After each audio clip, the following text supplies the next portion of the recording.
El silencio del primer día en el Colegio Cervantes y Saavedra era un tipo particular de ruido para Amara S. No el silencio apacible de una biblioteca, ni la calma expectante antes de una tormenta. Era un silencio denso, cargado de miradas que se clavaban en su piel oscura, en su cabello afro recogido con esmero. Un silencio gritaba que ella no pertenecía allí, entre los muros encalados y los jardines meticulosamente cuidados de aquella fortaleza de élite en las afueras de Madrid. El aire olía a césped recién cortado y a una colonia cara que parecían compartir todos los demás estudiantes, un aroma tan ajeno al de su pequeño piso en Usera como lo eran sus rostros pálidos y sus risas confiadas. A sus 17 años, Amara había aprendido a leer los silencios. Este era uno de enjuiciamiento. Vio a un grupo arremolinado cerca de la fuente del patio principal, el epicentro de la gravedad social del colegio. En el centro, Hugo de la Torre, con su cabello rubio impecable y la camisa del uniforme que en él parecía de diseño exclusivo, soltó una carcajada sonora. Sus ojos azules, fríos como el mármol, se cruzaron con los de Amara por un instante. Ella desvió la mirada, el corazón encogiéndosele. Su madre le había dicho: «Concéntrate en los libros, hija. Eres tan inteligente como cualquiera. No dejes que nada te distraiga». Fácil de decir. Difícil de hacer cuando la distracción te señalaba como una anomalía. La primera clase, literatura universal con la Sir Gándara, fue una tregua. Amara amaba los libros, ese refugio donde las palabras construían mundos en los que podía ser cualquiera, o simplemente ella misma sin el peso de las miradas. Pero la tregua terminó abruptamente en el pasillo. Hugo y dos de sus acólitos, un chico robusto con pinta de jugador de rugby y una chica de melena castaña y sonrisa afilada, la bloquearon. «Vaya, vaya, ¿qué tenemos aquí?», dijo Hugo arrastrando las palabras, su voz con un deje de burla. «¿Te has perdido, morenita?». Amara sintió la sangre subirle al rostro. «No», respondió, su voz apenas un susurro. Intentó rodearlos. El chico robusto, cuyo nombre descubriría más tarde era Borja, soltó una risita. «Oye, ¿de qué tribu vienes? ¿Haces vudú o algo así?». La chica Inés la miró de arriba abajo. «Ese pelo es exótico. ¿Lo lavas con barro del Nilo?». Amara apretó los puños. Recordó las palabras de su abuela, allá en Lagos, antes de que su familia emigrara a España buscando un futuro mejor. «La dignidad es tu armadura más fuerte, Amara. No dejes que nadie te la abolle». Intentó erguirse. «Perdona, tengo que ir a mi próxima clase». Hugo sonrió, una sonrisa que no llegaba a sus ojos. «Tranquila, fiera. Solo somos curiosos. Es que no se ven muchas como tú por aquí, ¿sabes? En mi casa tenemos una chica que limpia, es de Guinea, muy simpática». «Tú también eres simpática». La humillación era un nudo apretado en su garganta. Quería gritar, quería llorar, quería desaparecer, pero solo consiguió decir: «Con permiso», y esta vez, casi corriendo, logró esquivarlos, sus risas siguiéndola como avispas. En casa, en la pequeña cocina donde su madre preparaba la cena, el aroma a llasa de pollo le trajo un momentáneo consuelo. Su padre, taxista, aún no había llegado de su turno. «¿Qué tal el primer día, mi amor?», preguntó su madre, Fátima, sin volverse, pero Amara sabía que su oído era agudo a cualquier inflexión en su voz. «Bien, mamá. Es grande, muy diferente». No quería preocuparla con los detalles sórdidos, con la sensación pegajosa de desprecio que se le había adherido a la piel. Sus padres habían sacrificado tanto para que ella estuviera en el Cervantes y Saavedra, becada, pero aún así con gastos que apretaban el cinturón familiar. Su hermano pequeño, David, ya dormía, ajeno a las complejidades de ser negro en un mundo que a menudo solo te veía como un color. La segunda semana transcurrió en una bruma de microagresiones y un aislamiento cada vez más palpable. Hugo y su séquito parecían tener un radar para localizarla, para soltar el comentario hiriente justo cuando empezaba a sentirse un poco menos visible. En la clase de Historia de España con don Ramiro, un profesor de pelo cano y ademanes nerviosos que parecía temer más a sus alumnos que ellos a él, el tema derivó hacia la España multicultural. Hugo levantó la mano. «Profesor», dijo con falsa seriedad, hablando de multiculturalidad, ¿no cree que algunas culturas simplemente no encajan? Quiero decir, vienen aquí, no hablan bien el idioma, quieren imponer sus costumbres. Es como intentar mezclar aceite y agua». Su mirada se desvió hacia Amara, fugaz pero intencionada. Un murmullo recorrió la clase. Don Ramiro carraspeó. «Bueno, Hugo, la integración es un proceso complejo, pero España siempre ha sido tierra de acogida». Su voz se apagó, incapaz de contrarrestar la arrogancia del joven. Amara sintió cómo se encendía una llama en su interior. Era una mezcla de rabia, frustración y una tristeza profunda. Sabía que el comentario iba por ella, por cada persona que no encajaba en el molde estrecho de Hugo. Abrió la boca para replicar, para citar los imperios africanos, la riqueza de su cultura, la historia de España como crisol, pero las palabras se ahogaron. El miedo a la humillación pública, a las risas, a ser aún más señalada, la paralizó. Se encogió en su asiento, el silencio de don Ramiro resonando como una campana de derrota. En los pasillos, los apodos se hicieron más frecuentes: Conguito, Baltasara, la nube negra. A veces su mochila aparecía en el suelo, o una nota con un dibujo grosero de una caricatura racial aparecía en su taquilla. Intentó ignorarlo, como le había aconsejado su padre. Son niños estúpidos, Amara. Demuéstrales tu inteligencia, no te rebajes a su nivel. Pero la inteligencia no parecía ser una moneda de cambio válida en el Cervantes y Saavedra. Allí, el poder lo dictaban el apellido, el dinero y la crueldad camuflada de ingenio. Una tarde, en la biblioteca, mientras intentaba concentrarse en un ensayo sobre el Siglo de Oro, sintió una presencia a su lado. Era Leo Vidal, un chico de su clase con el pelo teñido de un azul discreto y una expresión generalmente escéptica. Llevaba una camiseta de un grupo de rock indie que Amara conocía. «¿Te importa si me siento?», preguntó él, su voz sorprendentemente amable. Amara negó con la cabeza, extrañada. Leo nunca se había dirigido a ella. Él abrió un libro, pero no leyó. «¿Estás bien?», soltó de repente. Amara levantó la vista. «¿Por qué lo preguntas?». Leo se encogió de hombros. He visto a Hugo y su pandilla. Son unos gilipollas de primera categoría». Una pequeña chispa de sorpresa y gratitud se encendió en Amara. «No es nada», mintió. «Sí, claro, y yo soy el rey de España», replicó Leo con una media sonrisa. «Dirijo el periódico online del cole, La Voz del Cervantes. Buscamos gente que quiera escribir, contar historias o simplemente desahogarse. Si alguna vez quieres, ya sabes». Dejó un pequeño trozo de papel con una dirección de correo electrónico sobre la mesa y se levantó. «Por cierto, me gusta tu camiseta de Femi Kuti que llevabas el otro día». Y se fue, dejándola con un torbellino de emociones. La oferta de Leo fue un pequeño bote salvavidas en un océano de hostilidad. No le escribió inmediatamente, pero la idea de tener un posible aliado, alguien que veía, era un consuelo. Sin embargo, la presión seguía aumentando. Consideró seriamente hablar con sus padres para pedir un cambio de colegio. La beca no valía esa angustia diaria, ese encogimiento constante de su alma. Una noche, mientras ayudaba a su madre a recoger la cocina, las lágrimas pugnaron por salir. «Mamá, yo no sé si puedo seguir en ese colegio». Fátima dejó el plato que estaba secando y la miró con sus ojos sabios y cansados. «¿Qué ocurre, cariño? ¿Es tan duro?». Amara asintió, incapaz de articular la magnitud del problema, el peso del desprecio racial que sentía cada día. «No creo que yo encaje allí, mamá. Soy diferente». Fátima la abrazó fuerte. «Ser diferente no es malo, Amara. Tu diferencia es tu fuerza. Eres mi guerrera, ¿recuerdas? La nieta de Yemayá. Has heredado la fuerza del océano. No dejes que olas pequeñas te hundan». Le acarició el cabello. «Pero si es demasiado, si te están haciendo daño, lo hablaremos. Tu bienestar es lo primero». Las palabras de su madre reconfortantes también añadieron una capa de responsabilidad. ¿Se rendiría tan fácilmente? ¿Dejaría que Hugo y su calaña ganaran? La idea la corroía. Pocos días después, el colegio anunció con pompa el inicio de las inscripciones para el prestigioso torneo de debate Cervantes. El tema de este año, las redes sociales, herramienta de conexión o de alienación y discurso de odio. El ganador recibiría una mención de honor y la oportunidad de representar al colegio en un certamen nacional. Hugo de la Torre, conocido por su labia y su capacidad para torcer argumentos a su favor, fue uno de los primeros en inscribirse, su nombre ya sonando como el favorito indiscutible. Leo abordó a Amara en la salida. «Deberías apuntarte», le dijo sin rodeos. Amara lo miró como si estuviera loco. «¿Yo? ¿Debatir contra Hugo? Ni en sueños». «¿Por qué no?», insistió Leo. «Te he oído hablar en clase de literatura cuando algo te apasiona. Tienes chispa, Amara, y tienes mucho que decir sobre el tema, ¿no crees? Especialmente sobre la parte del discurso de odio». La idea era aterradora. Exponerse así, delante de todo el colegio, ser juzgada, probablemente ridiculizada por Hugo.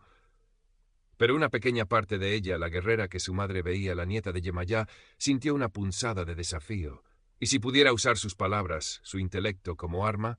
¿Y si pudiera enfrentarse a Hugo en un terreno donde su fuerza bruta y su popularidad no fueran las únicas bazas? No lo sé, Leo, titubeó. Piénsalo, dijo él. Yo te ayudaría a investigar, a preparar los argumentos.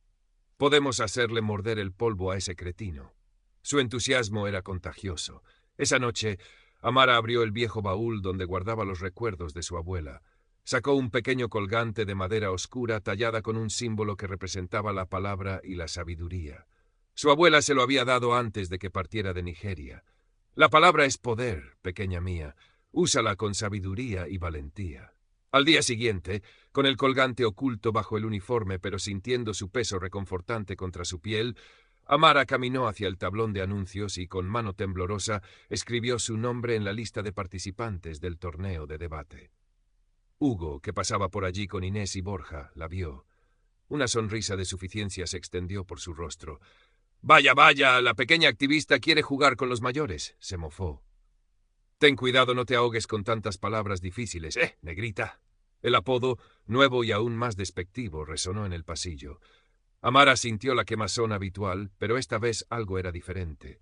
Levantó la barbilla y lo miró directamente a los ojos. «Nos vemos en el debate, Hugo». Y siguió su camino, dejando tras de sí un silencio sorprendido. Por primera vez, la sorpresa no era solo de ella. Las semanas siguientes fueron una montaña rusa. Leo cumplió su palabra. Se reunían en la biblioteca después de clase, investigando, discutiendo estrategias, analizando los posibles argumentos de Hugo. Amara descubrió que le encantaba el proceso, la búsqueda de datos, la construcción lógica de un discurso, la emoción de defender una idea. Leo era un excelente sparring, desafiándola, puliendo sus puntos débiles. Descubrió una elocuencia que no sabía que poseía, una capacidad para conectar ideas y emociones que sorprendió incluso a Leo. Las rondas clasificatorias fueron un desafío. Amara estaba nerviosa, su voz temblaba al principio, pero a medida que se adentraba en los temas, la pasión la embargaba. Debatió sobre la censura en Internet, sobre el impacto de los influencers, sobre la privacidad. Hugo, desde la audiencia en las rondas en las que él no participaba directamente, intentaba desestabilizarla con miradas burlonas o susurros a sus amigos, pero Amara aprendió a ignorarlo, a concentrarse en el flujo de sus palabras, en la fuerza de sus convicciones. Hugo, desde la audiencia en las rondas en las que él no participaba directamente, intentaba desestabilizarla con miradas burlonas o susurros a sus amigos, pero Amara aprendió a ignorarlo, a concentrarse en el prize. Para sorpresa de muchos y disgusto de Hugo, Amara fue superando rondas. Su estilo era diferente al de los demás.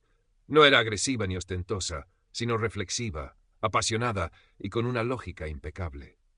Algunos profesores empezaron a fijarse en ella, incluido don Ramiro, quien un día, al finalizar una brillante exposición de Amara sobre la responsabilidad de las plataformas digitales, le dedicó un asentimiento casi imperceptible de aprobación. Finalmente llegó el día. La final del torneo de debate Cervantes. Amara S. contra Hugo de la Torre.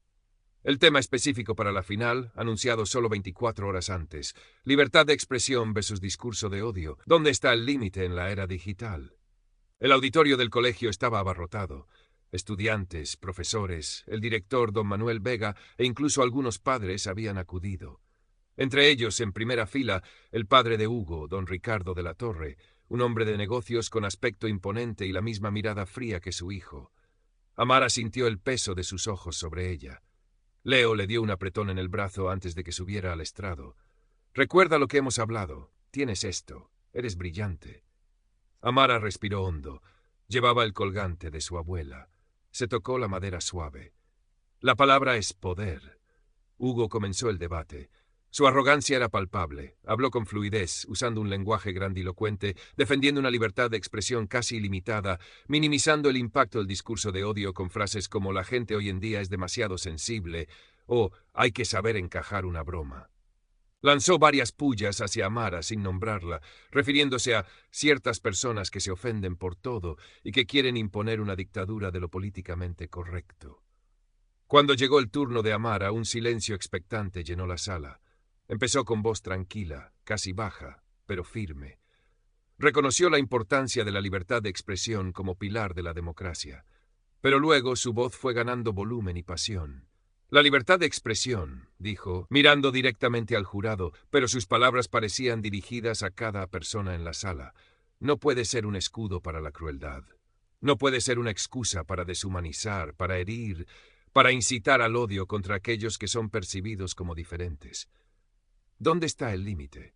El límite está donde el ejercicio de mi libertad anula la tuya, donde mis palabras se convierten en armas que silencian, que aíslan, que destruyen la dignidad de otro ser humano.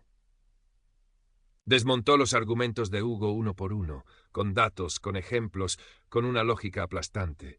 Citó estudios sobre el impacto psicológico del ciberacoso y del discurso de odio racial. Habló de la responsabilidad individual y colectiva. Y entonces, en su alegato final, su voz se quebró ligeramente, pero no por debilidad, sino por la intensidad de la emoción contenida durante tanto tiempo. Algunos dirán que son solo palabras, continuó, sus ojos encontrándose brevemente con los de Hugo, quien la miraba con una mezcla de incredulidad y rabia contenida. Pero las palabras tienen poder. Tienen el poder de construir puentes o de levantar muros. Tienen el poder de sanar o de herir de forma irreparable. Cuando las palabras se usan día tras día para menospreciar, para ridiculizar a alguien por su color de piel, por su origen, por ser quien es, eso no es libertad de expresión. Eso es violencia. Y el silencio de quienes lo presencian, la indiferencia de quienes tienen el poder de detenerlo, se convierte en complicidad. No nombró a Hugo. No detalló las humillaciones sufridas. Pero cada palabra resonaba con la verdad de su experiencia, una verdad que muchos en la sala, quizás por primera vez, empezaban a entrever. Terminó su discurso con una simple pregunta. ¿Qué tipo de sociedad queremos construir con nuestras palabras en línea y fuera de ella? ¿Una sociedad de respeto o una donde la crueldad se disfraza de ingenio y la libertad de unos pocos se construye sobre la opresión de muchos? Cuando Amara cayó, el silencio en el auditorio fue absoluto, denso, casi doloroso. Duró varios segundos, y luego rompió. Primero un aplauso tímido, luego otro, y en pocos instantes una ovación cerrada, atronadora, se levantó de gran parte del alumnado y de algunos profesores. Don Ramiro aplaudía con una sonrisa genuina. Leo, desde su asiento, tenía los ojos brillantes y los puños en alto. El director, don Manuel Vega, mantenía una expresión indescifrable, pero aplaudía protocolariamente. El padre de Hugo, don Ricardo, no aplaudía. Su rostro era una máscara de furia helada. Hugo estaba lívido, los nudillos blancos de apretar el atril. El jurado, compuesto por 3 profesores, deliberó brevemente. La decisión fue unánime. Amara S. fue declarada ganadora del torneo de debate Cervantes. La ovación volvió a estallar, más fuerte esta vez. Amara sintió que las lágrimas le quemaban los ojos, pero esta vez eran lágrimas de alivio, de reivindicación, de una victoria que iba mucho más allá de un simple torneo. Había usado su voz y la habían escuchado. Al día siguiente, sin embargo, la euforia se desvaneció rápidamente. Amara fue convocada al despacho del director a primera hora.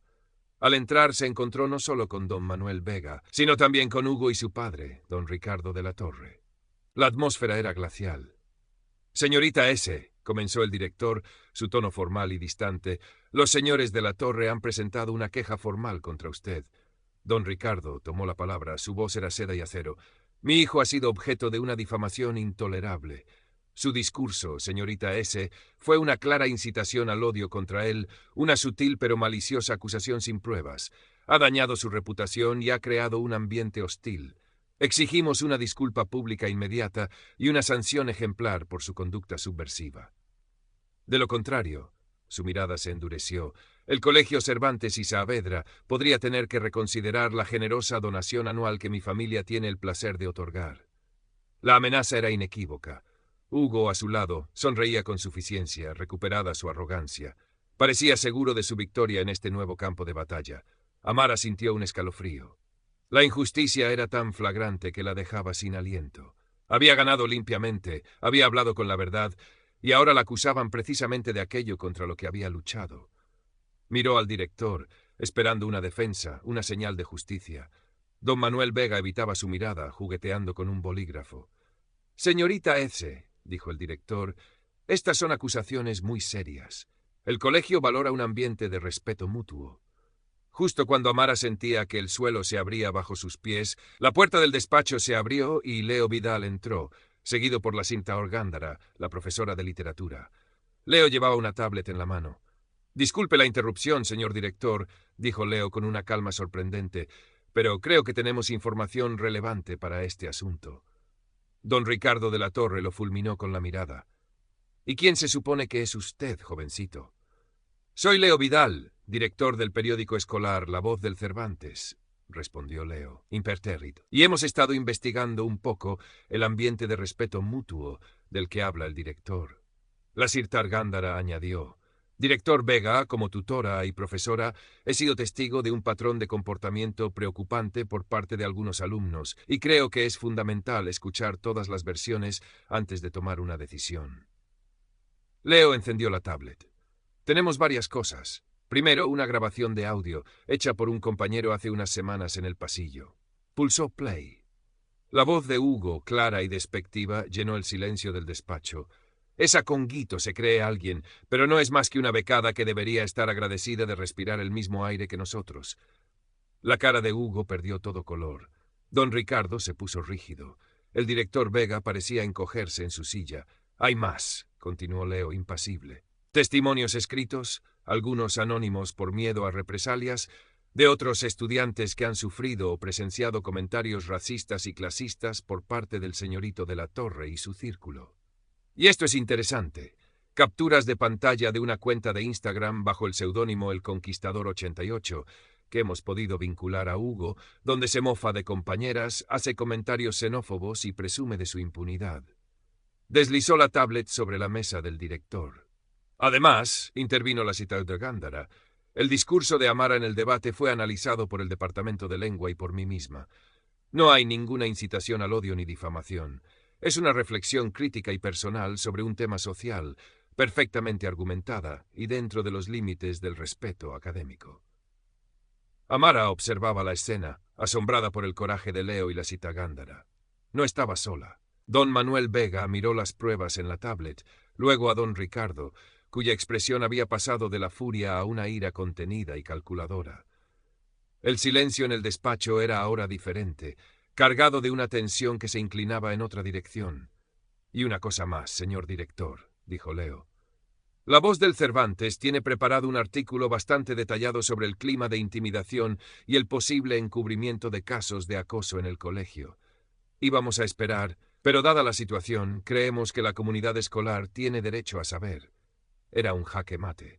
El director Vega tragó saliva, se ajustó las gafas, miró a don Ricardo. «Ricardo», dijo con voz tensa, «creo que la situación es más compleja de lo que parecía. Debo investigar esto a fondo». «No hay nada que investigar», espetó don Ricardo poniéndose de pie. «Esto es un montaje contra mi hijo. Si este colegio no puede proteger a sus alumnos de acusaciones infundadas y de la insubordinación». «Protegeré a todos mis alumnos, Ricardo», lo interrumpió el director encontrando una pizca de firmeza. «Y eso incluye protegerlos de acusaciones falsas, pero también del acoso y la discriminación. Señorita S., puede retirarse. Leo, Cinta Orgándara, gracias, me haré cargo». Amara salió del despacho sintiendo que flotaba. La amenaza de la expulsión, de la humillación, se había disipado. Leo la esperaba fuera con una sonrisa radiante. «¿Viste su cara?», dijo Leo, riendo. «Creo que Hugo va a tener una temporada muy larga en el banquillo». Las consecuencias no se hicieron esperar. Tras una investigación interna, inevitablemente influenciada por la presión mediática del periódico escolar, que publicó un artículo más suave pero contundente sobre la importancia de un entorno seguro y el temor a un escándalo mayor, Hugo de la Torre fue suspendido por 2 semanas. Se le retiró el título de capitán del equipo de rugby y se le invitó a participar en un programa de tutorías sobre diversidad e inclusión, que todos sabían que despreciaría, pero al que no podría negarse. La temida retirada de la donación de los de la Torre no se materializó. El daño reputacional para la familia habría sido peor. El ambiente en el Cervantes y Saavedra cambió sutilmente. Hugo volvió de su suspensión más callado, su arrogancia mellada, su séquito visiblemente encogido. Ya no era el rey indiscutible. Algunos de sus antiguos admiradores lo miraban con recelo. El discurso de Amara y las revelaciones posteriores habían abierto grietas en la fachada de impunidad. Para Amara, la vida en el colegio no se transformó de la noche a la mañana en un paraíso de aceptación. Seguía habiendo miradas, seguía sintiendo a veces el peso de ser diferente.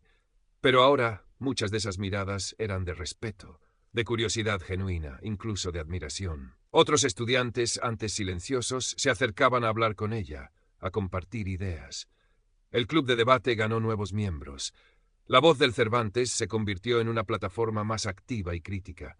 Amara y Leo se hicieron amigos inseparables, unidos por la batalla que habían librado y ganado.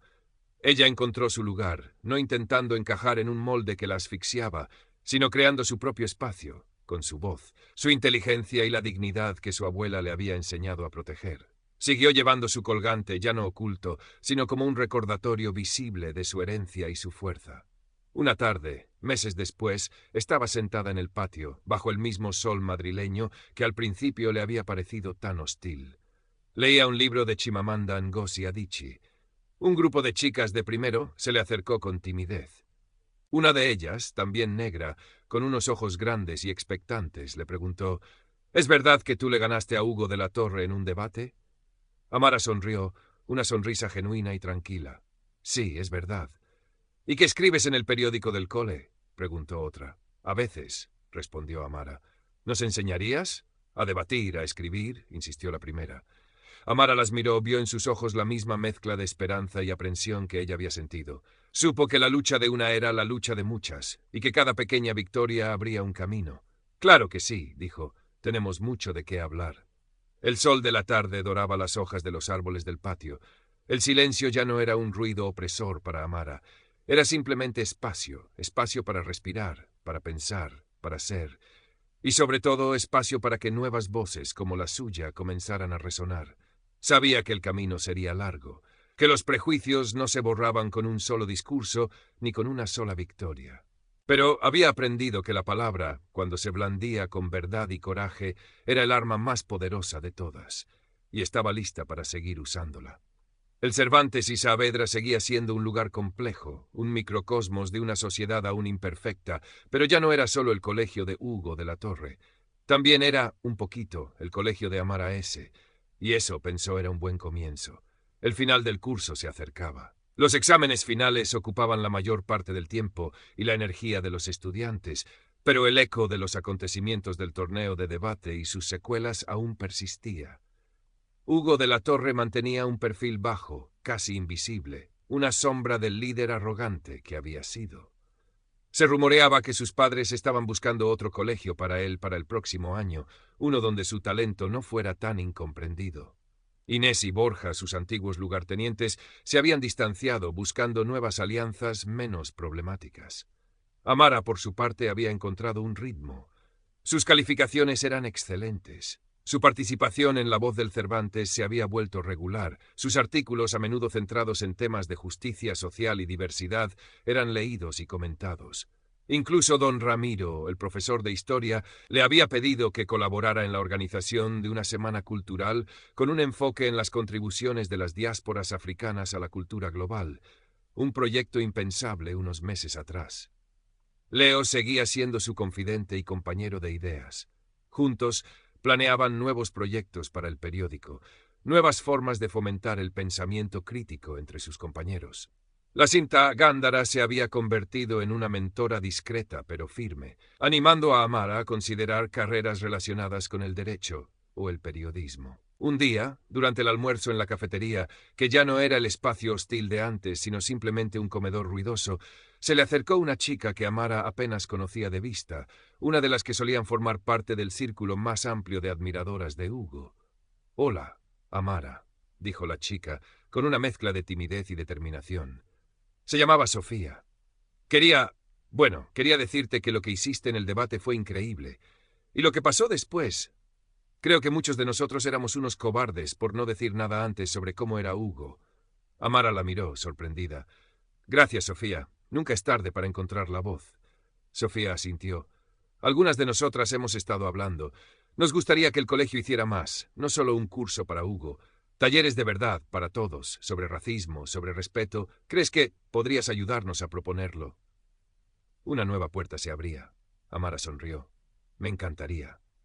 Prepara tus argumentos. La conversación con Sofía fue un recordatorio de que el cambio, aunque lento, era posible. No se trataba solo de derrotar a un acosador, sino de transformar una cultura. Y esa transformación requería muchas voces, muchas pequeñas acciones valientes. El último día de clase antes de la ceremonia de fin de curso, Amara caminaba por el pasillo principal.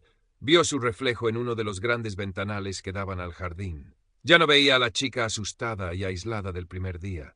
Veía a Amara Ece, la que había encontrado su voz en el Colegio Cervantes y Saavedra, la que había aprendido que su diferencia era en efecto su fuerza. El colgante de su abuela descansaba sobre su pecho, un ancla cálida y familiar. El director, don Manuel Vega, se cruzó con ella. Esta vez su sonrisa fue genuina, sin rastro de la incomodidad de antaño. Señorita Ece, la saludó. Quería felicitarla personalmente por sus excelentes resultados académicos y por su contribución a la vida del colegio este año. Ha sido notable. Gracias, señor director, respondió Amara. El año que viene, continuó él, estamos considerando implementar un nuevo programa de mentoría entre alumnos para fomentar la integración y el respeto. Nos gustaría contar con su participación si está interesada. Amara asintió. Estaré encantada de ayudar, señor director. Mientras se alejaba, pensó en las palabras de su madre. No dejes que olas pequeñas te hundan. Las olas en el Cervantes y Saavedra habían sido grandes, a veces turbulentas. Pero ella no solo había aprendido a nadar, había aprendido a navegar e incluso a cambiar un poco la dirección de la corriente. El futuro era incierto, como siempre lo es, pero Amara lo enfrentaba con una calma y una determinación que no conocía un año atrás. La palabra seguía siendo poder. Y ella tenía mucho más que decir.